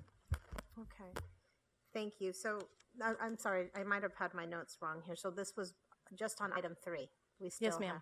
Okay, great. So with respect to this item, are there any discussion, questions from the board? Trustee Taylor. Thank you very much, Madam Chair. Good afternoon. Mark, good to see you again. For committee members to know, Mark and I have worked on many an audit together over the years with various clients. And so, Mark, I'll ask you the same question I ask every time we see you in this kind of setting. Have you and KPMG received complete and total unimpeded access to all the information, data, facts you need in order to deliver an unqualified opinion? Short answer is yes, absolutely. The audit of the California State University system, as you know, is a monumental task. It represents over 100 individual financial statement audits of foundations, student unions, associated students, authorities, as well as test work on the campuses and the Chancellor's office. It is a monumental task. Add to that the complexity that's been commented on twice now as far as the GASB 68 implementation, which again, you know very well. It was quite a task this year, and there were all hands on deck, and there was great cooperation in the process. Great. And in your view, the GASB 68, as you look at other clients in the GASB space, are similarly hit in terms of net position? Yes, we're consistently seeing unrestricted net position go into a fairly significant negative position. Yeah, and it's important for committee members and board members to understand these are obligations we are morally obligated to pay our employees, and that negative 176 million and change is a really serious number, but more accurately reflective of, frankly, where we're going to be going into the future. Yes, Trustee Day. My comments and questions were along the same lines as Trustee Taylor. So is it safe to assume that this is the first time the CSU's found itself in a net negative net position? So it's, Yes, yes. I mean, it's not an insignificant report that's before us, although it's understandable with the new regulations and guidelines that we're confronted with. But having said that, again, to the layman who's listening or reading the newspaper tomorrow, what is the implication of that on our credit rating, on our budget, on our operating budgets, et cetera? I mean, what does that mean to the average person who's hearing that we're in a net negative position? And then related to that, since almost all of this is related to pension obligations, explain in a little more detail how that works between the state and the CSU and those obligations and how they're paid, et cetera. Maybe I'll start, and I'll ask Mark Thomas and Mary Eck to follow up. But in general, and we've talked to the board, I think, on at least 2 or maybe 3 occasions about this upcoming change. Because GASB 68 is, you're absolutely right, the way it's been characterized by Trustee Taylor and others is correct. It's a very significant change, and it essentially does show right on our financial statement what that accumulated unfunded pension liability is, which is very big. Now, that being said, of course, not only is every public university having to do this, municipalities, other entities that fall under the Government Accounting Standards Board regulations all have to do this. And we're, in a way, kind of late to the game because, again, this is pertaining to the 14-15 fiscal year, and because of our dependence on the state and the controller's office, had to wait for them to kind of figure out how are they going to divide up what is really one big pension program among all the different state agencies. So that took a number of months to do, and then KPMG, thankfully, looked very hard at the way that number was derived and called for an internal audit of that number as well, which actually resulted in a favorable treatment that helped us a bit. Now, in our meetings with rating agencies like Standard & Poor's and Moody's, for actually quite a long time, for many, many months, we've talked about this and our anticipated impact of this. And they, again, they're hearing this from everybody else. So I think their point of view is that we don't anticipate any significant impact from this. It's a liability that's always been there, but on this particular format, we haven't had to show that liability. So with that, I'll turn it over to Mark and Mary and see if they have additional. I'll just add one comment there. As far as the rating agencies, I think that's a really good question.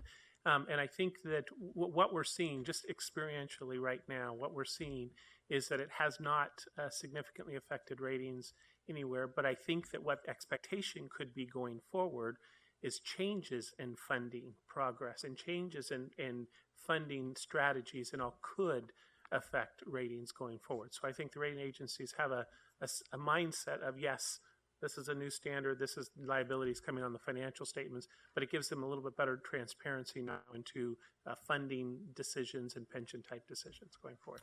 Hopefully that's helpful. So since this is the first time we've seen this in our audited financials, you also have a number of auditors' notes on these categories, especially as it relates to the pension.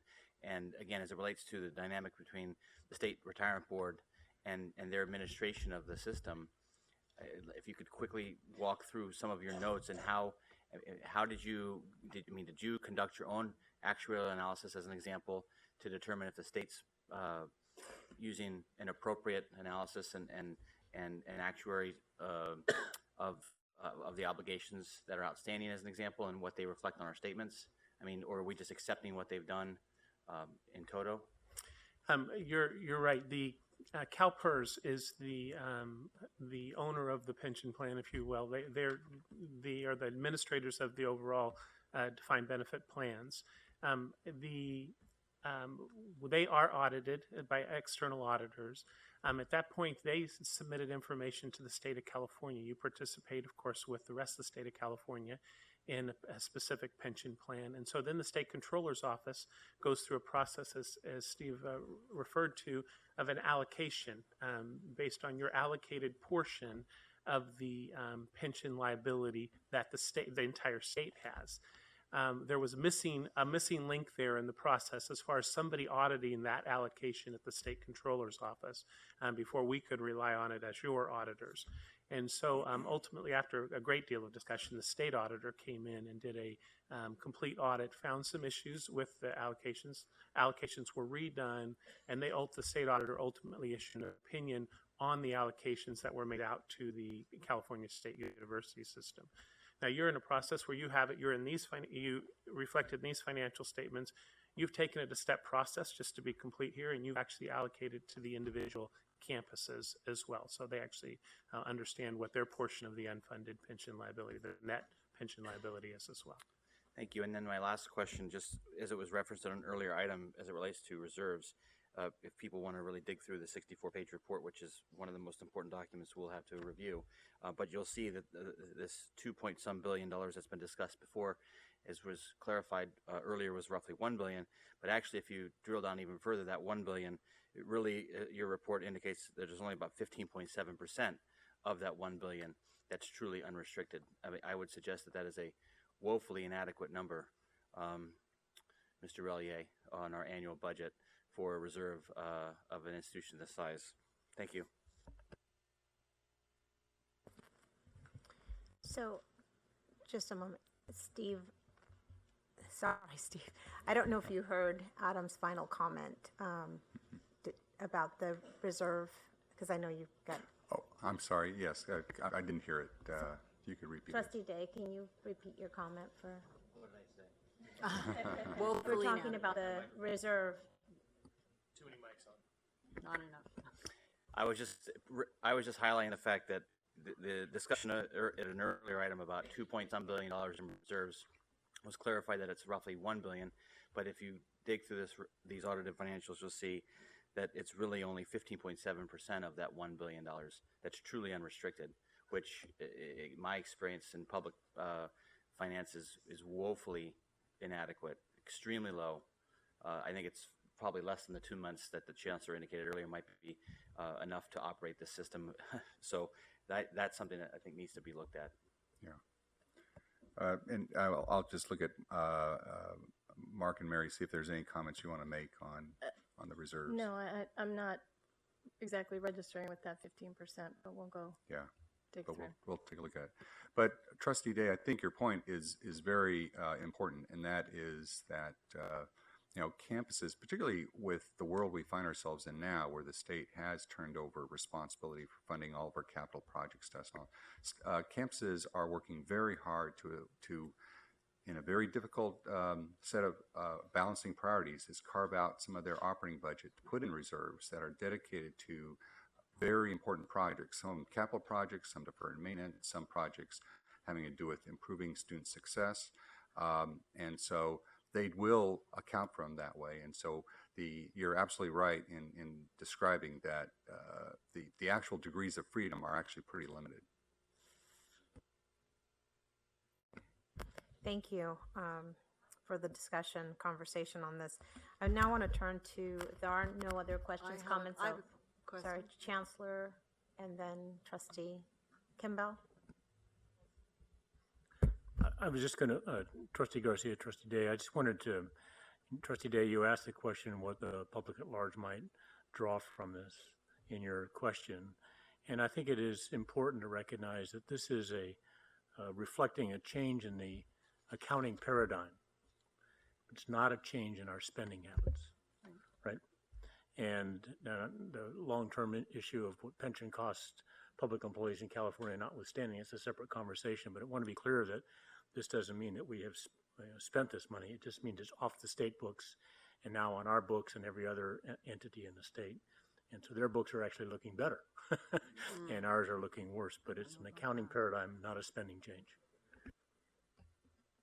Just kind of to go to that point, I wanted to clarify, sort of concurrent, the same time we adopted the GASB 68 reporting, we're also now, though, since the middle of 2014, bearing the full cost of pension benefits, correct, for employees.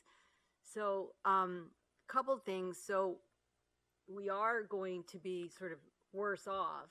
I mean, we're spending more, right? So that's going to affect our deficit. Also, when I'm wondering, because I'm not that familiar with the pension benefits, is there a cost of living built into that? So we're going to see that continue to rise now that we're fully responsible for it? Yeah, thank you, Trustee Kimbell. Your point is very good. These two things that you've just described, the GASB 68 implementation, and the fact that now CSU has now taken on a new responsibility as of that date in 2014 for incremental costs for pension, they're actually both independent and are kind of coincidental that they're happening at the same time, but they're both significant for different reasons. So in the first case, what we've been talking about is really, again, that we now have to acknowledge that real liability on our financial statements. But the second is that we really had a pass-through up until this 2014 in terms of pension costs. And now CSU will be responsible for that incremental amount. And you're absolutely right in the way you've characterized it. That is a new, real obligation that we're going to have to deal with in planning in the future. Pension costs, I think the last part of your question had to do with kind of how those will escalate. They've escalated quite a bit, and as we've seen in the trustee discussions of the budget, a very large part, when we get an allocation from the state, it may look like a lot of money. It is a lot of money. It might be, and has typically in recent years been about 4% of our budget. 4% of the state part of our budget, which is half or less than half of the operating budget, which means it's about 2%. And then if of that 2%, right off the top, you have to take costs like this, right? The new increases in pension. So I think of it almost like a Pac-Man that's eating a big chunk of our budget and does not allow us to, put that money into other strategic priorities that are identified by the board. And we'll talk a little bit later on a very kind of brief update on the Sustainable Task Force report. But that group did identify this as an issue and felt that it was important that we, the California State University, work with the state of California, which shares this burden for other agencies, to try to figure out ways of starting to at least reduce the escalation of those costs. Thank you. That's what I thought. Anything else? We'll move on to item 4, which is also an information item, and it's regarding our single audit reports of federal funds. Steve, Mary will once again present the item. Obviously, Mark is here and will also be able to provide us his comments. I know some of the questions have already been asked of you, Mark, but we'll move forward. Steve? Thank you. I'm going to go ahead and turn this over to Mary. Mary? Thanks, Steve. Federal awards recorded by campuses, including financial aid and non-financial aid programs, for example, research grants, are audited and disclosed in the CSU single audit report. This differs from item 3, which you just saw, which recapped the CSU financial position. It's important to note that the CSU single audit cannot be completed until the financial statements are complete. Thus, the delay in the GASB 68 reporting, as described in the last item, held up this CSU single audit as well. As background, any entity that expends $500,000 or more in a year in federal awards is required to issue a single audit report. The CSU system, which includes the 23 campuses and the Chancellor's Office, issued that single audit report. This report excludes 20 auxiliary organizations that met the threshold and separately issued their own A133 single audit reports. The report, prepared by KPMG, discloses the findings and question costs related to the following: internal control over financial reporting and compliance and other matters based on the audit of financial statements performed in accordance with the government auditing standards, and compliance and internal control regarding federal awards in accordance with the Office of Management and Budget Circular A133. Total federal awards received by the CSU system in fiscal year 2014-15 amounted to $2.5 billion. Those consisted of federal student loans, financial aid grants, and other grants in the amount shown. This represents an increase of $62.5 million, primarily due to federal Pell Grants. There were no audit findings related to the financial statements. However, there were 3 audit findings related to the administration of financial aid programs. Item 1, 6 campuses did not comply with federal requirements to notify the students or parents regarding federal direct and Perkins loans disbursements. Item 2, 7 campuses did not have effective controls in place to ensure the timely and accurate reporting of student enrollment status changes to the National Student Loan Data System for students. And item 3, 6 campuses controls to ensure the timely and accurate return of Title IV funds after a student's withdrawal were ineffective. Additionally, there was 1 finding related to non-financial aid federal awards. Item 4, controls were not effective to ensure compliance with the federal procurement, suspension, and debarment requirements applicable to procurements made with federal funds. Corrective actions for all these items are in progress, and a status update will be provided to the Board of Trustees in May.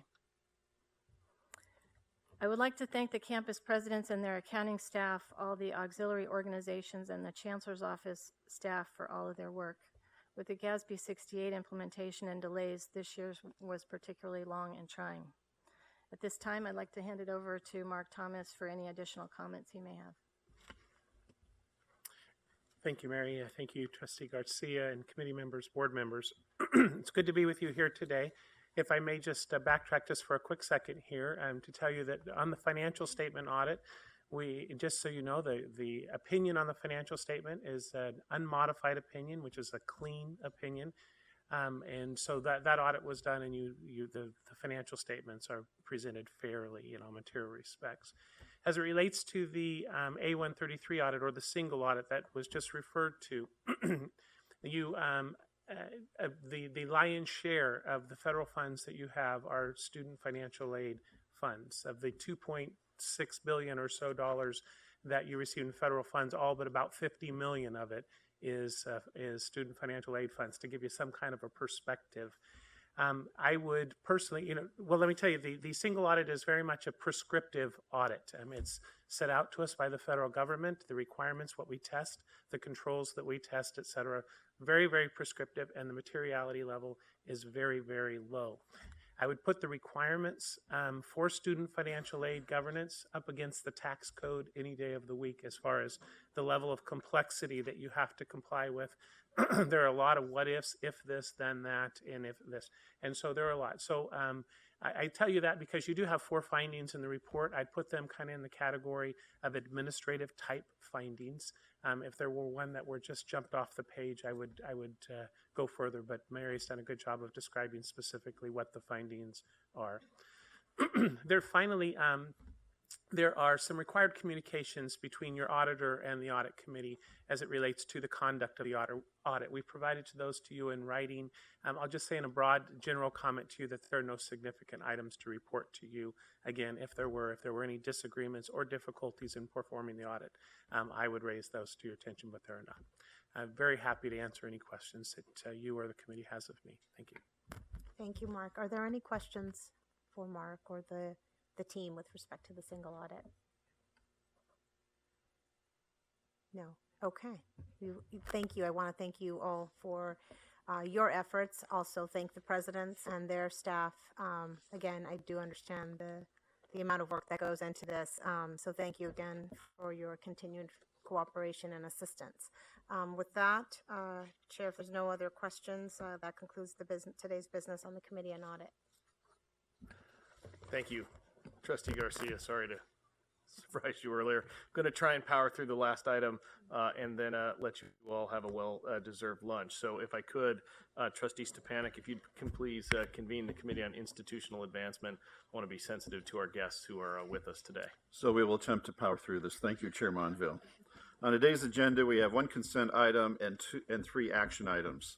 The consent item is the approval of the minutes from the January 2016 meeting. If there are no objections, the minutes are approved as submitted. Any objections? Good. The first action item on today's agenda is a facility naming request from San Jose State University. Vice Chancellor Garrett Ashley will present the request. Thank you, Trustee Stepanek. This item will consider naming the student union at San Jose State University as the Romero Compion and Lupe Diaz Compion Student Union. This naming recognizes the $14 million committed by Lupe Compion. Although Ms. Compion is not an alumna of San Jose State, she believes very strongly in the mission of the institution and the importance of education. The gift will be used to create 4 endowment funds to support initiatives that foster student success and increase retention and graduation rates, provide scholarships to support emancipated foster youth and high-performing students, enhance student union programming, and sustain student union operations. And I'll turn this over to President Martin to say a few words. Yes, we're delighted to announce this gift, the largest gift in our history, and more importantly, Romero Compion was born in Mexico, met Lupe Diaz Compion, and fell in love, and she's from Texas. They came to San Jose and worked very hard, modest people, earning their income in real estate, and she is a lively 89-year-old. To this day, we're having our first fundraising gala in many years at the Student Union, and she will be coming to be honored and to name the facility at that time. Most importantly, they did not go to any CSU campus or San Jose State or any college, but wanted to give a significant gift to San Jose State because they wanted people to recognize the value of a college education, a fulfilling life, and to fund Student Success Fund for ordinary students to be successful, scholarships for students under the DREAM Act, foster youth that have no parents, and merit for top students, the Student Union Operating Fund, and the Student Union Programming Fund for activities for students in the Student Union. We are extremely grateful, and I look forward to honoring her on March 19th on our campus. Thank you, President Martin. Are there any comments or questions? Not seeing any. The naming of the Romero Compion and Lupe Diaz Compion Student Union is an action item before the Committee on Institutional Advancement. Only committee members may vote at this time. May I have a motion to approve? Second. Do I have a second? Second. Thank you. Any discussion?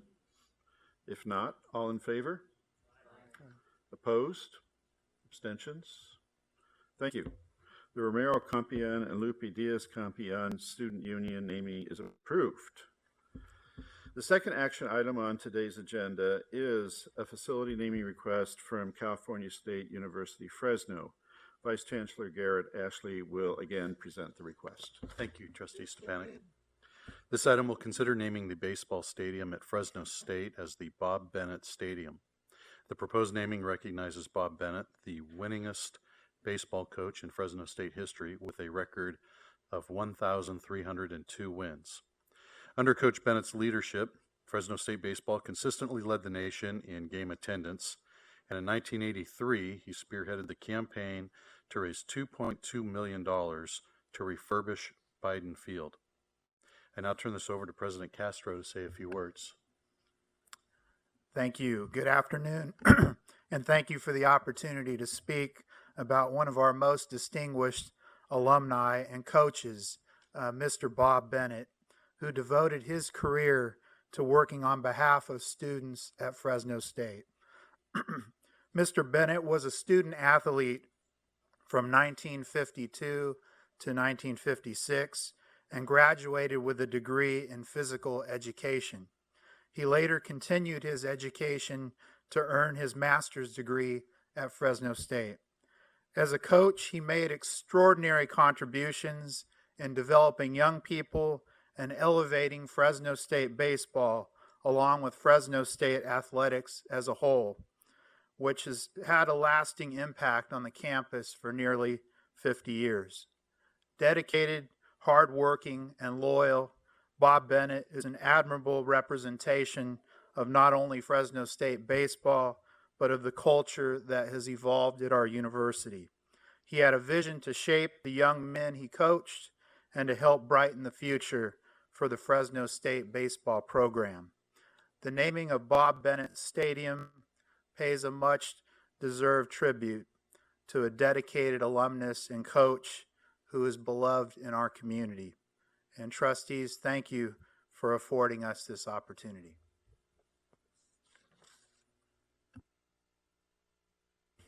There we go. Thank you, President Castro. Are there any comments or questions? Not seeing any. The naming of the Bob Bennett Stadium is an action item before the Committee on Institutional Advancement. Only committee members may vote at this time. May I have a motion to approve? I so move. Do I have a second? Any discussion? Not seeing any. All in favor? Aye. Opposed? Abstentions? The Bob Bennett Stadium naming is approved. We have a third and final action item on today's agenda, and that is the academic naming request from California State University, Fresno. Once again, Vice Chancellor Garrett will present the request. Thank you, Trustee Stepanek. This item will consider naming the Central Valley Educational Leadership Institute at Fresno State as the John D. Welty Center for Educational Policy and Leadership. The proposed naming recognizes the contributions of several donors totaling $1.1 million to Fresno State's Central Valley Educational Leadership Institute in honor of Dr. Welty. The gift will be used to establish a permanent endowment to develop the center into a national model for policy, leadership training, and professional development. The Central Valley Educational Leadership Institute was and remains a point of pride and passion for Dr. Welty.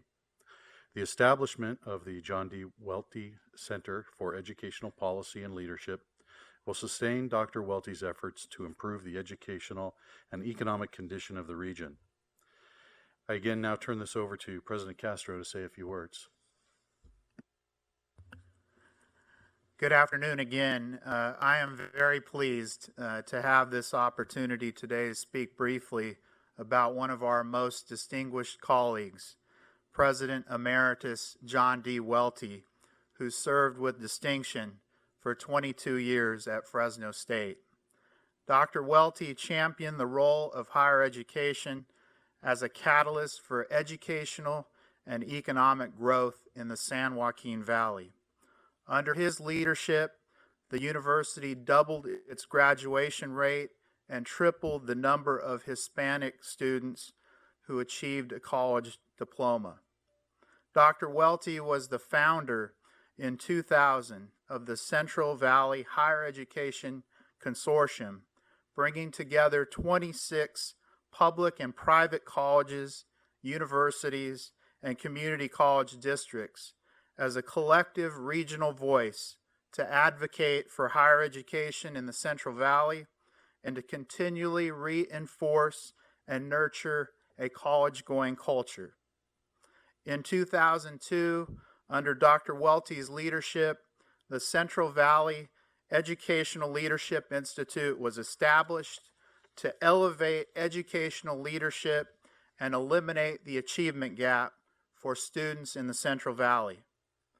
Dr. Welty was a champion of access to higher education because of his own personal experience. Like 72% of our students at Fresno State, Dr. Welty was a first-generation to college student. Higher education provided the pathway for his rise from a modest background to achieving great things. And the naming of the John D. Welty Center for Educational Policy and Leadership at Fresno State pays tribute to this outstanding president and represents a collective commitment by donors to help students achieve their goals and to equip educational leaders in the San Joaquin Valley to make our schools better. Thank you for this opportunity to honor an exceptional leader.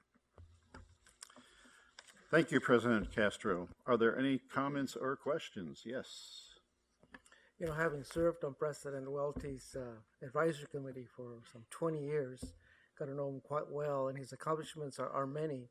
But I just want to add one more to the remarks, which I second President Castro, and that is he increased dramatically the diversity of the faculty. among other things. So I move for approval. Thank you. You're now half a step ahead here. The naming of the John D. Welty Center for the Educational Policy and Leadership is an action item before the Committee on Institutional Advancement. Only committee members may vote at this time. I will accept that we already have a motion to approve. Is there a second?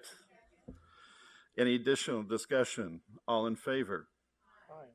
Opposed? Abstentions? Excellent. The John D. Welty Center for Educational Policy and Leadership naming is approved. It is my great pleasure to be able to say that Dr. Welty is with us today. President Castro, would you please escort Dr. Welty to the lectern, where he will be joined by the Chancellor White and Chair Monville.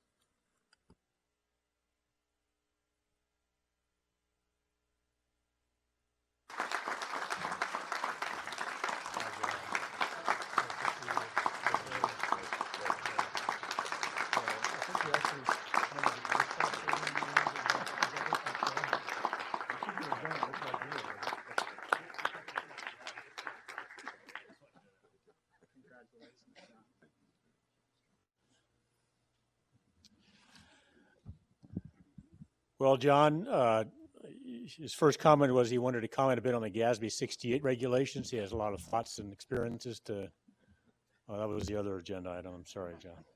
It is great to be with John Welty again for all of us, I think, as he receives this well-regarded, well-earned recognition. He is really the exemplar of inspired and consequential leadership, and we should all learn from that and by that. Over his over 2 decades at Fresno State, as you just learned, he championed and helped shape the campus's commitment to the San Joaquin region. But I think in so doing, he helped shape policy here for the CSU writ large, and therefore across this great nation of ours. And so the impact of this one particular leader at one particular campus has had an enormous ripple across the United States, and we should be both thankful as we are, but also inspired by that sort of leadership. He never has strayed from his commitment to our students and to the people that we serve economically and socially and environmentally in his work. And so we will always have John Welty to thank for that. And particularly since it's one of my CSU alma maters, I'm very proud of this guy's leadership of my old campus. John?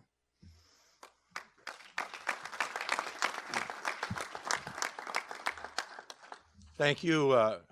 I'm well aware I stand between you and lunch, and I need a full board vote tomorrow. So thank you so much. I'm honored and I'm humbled by this recognition. I deeply appreciate President Castro, Chancellor White, and members of the board supporting this. But today we really should be recognizing 4 people that have made Savelli what it is today. Walt Buster, my partner Sharon, currently working there, Mark Johnson, and I'm blanking, help, Ginny Boris. The age is catching up with me. But those people and many other members of our faculty really initiated Savelli, and I'm very proud of the fact that Savelli has helped to transform one school district from a low-performing district to one of the best in the country, and many other rural districts throughout the Central Valley have been impacted by the faculty that have worked. And certainly it's something that I'll always be proud of, and I thank you so very, very much for your recognition.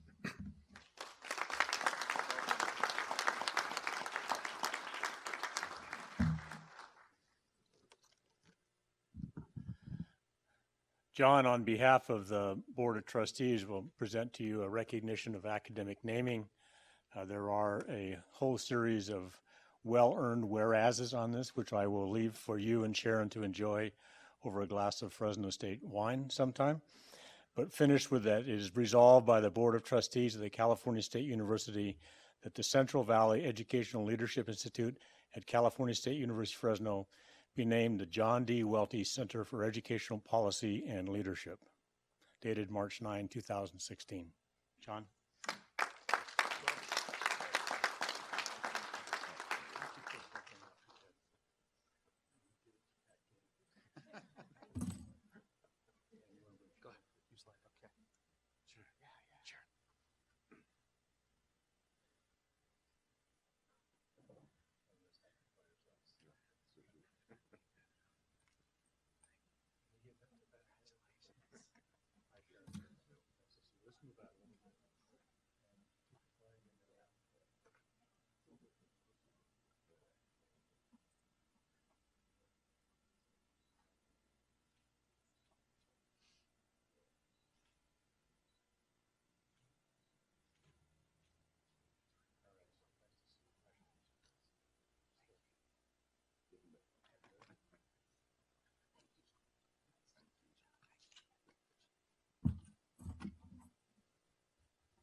Thank you, Chancellor Wright.